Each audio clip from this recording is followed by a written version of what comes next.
ইতিমধ্যে দুই পক্ষের ভিতরে একটি ব্যাপক সংঘর্ষ শুরু হয়ে গেছে। দর্শক, আপনারা দেখতে পাচ্ছেন ইতিমধ্যে দুপক্ষের মধ্যে জেলা স্কুলের ছাত্ররা কিন্তু দীর্ঘ সময় তারা তাদের বিভিন্নভাবে তারা প্রতিরোধ করার চেষ্টা করছে।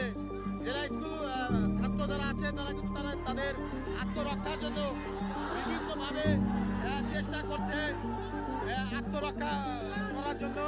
এখন তারা শেষ পর্যন্ত তাদেরকে বাইরে যে দর্শনার্থীরা ছিল তাদেরকে প্রতিরোধ করার জন্য রাস্তায় ফোকাস দেন। আমরা দেখে রাখবো এদের, এই ছোট লোকদের, এই বস্তির ভোলাপানকে দেখে রাখবো আমরা।